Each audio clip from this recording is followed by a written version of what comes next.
საგზაო უსაფრთხოების მოედანი სკოლის ტერიტორიაზე თბილისის პირველ ექსპერიმენტულ სკოლაში კიდევ ერთ ექსპერიმენტულ პროექტს ნერგავენ. ეზოში მოედანზე მაღალი ხარისხის საგზაო აღჭურვილობაა წარმოდგენილი, ასევე საგზაო ნიშნები, ველოსიპედები და თემატიკიდან გამომდინარე გასართობი საშუალებები. პრაქტიკულ და თეორიული მეცადინეობების ჩატარება მოედანზე ნებისმიერ სკოლაში შეიძლება. პროექტი საპილოტია და მისი მიზანი საგზაო მოძრაობის წესების შესახებ მოზარდებში ცნობიერების ამაღლება. იდეა თბილისის მერიის და ესტონეთის მთავრობის მხარდაჭერით ხორციელდება უახლოეს მომავალში მსგავსი სახის მოედნები დედაქალაქის სხვადასხვა უბნებშიც მოეწყობა.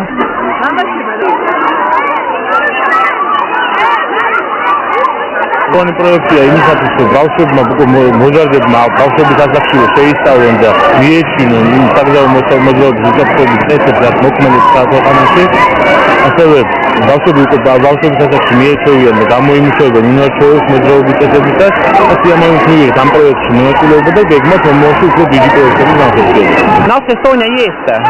ჩვენთან ესტონეთში პატარა ავტოქალაქია, სადაც სპეციალური პროგრამაა ბავშვებისათვის. საქართველოში ეს პროექტი პირველად ხორციელდება და ძალიან მნიშვნელოვანია, რადგან ბავშვებმა საგზაო მოძრაობის წესები უნდა ისწავლონ.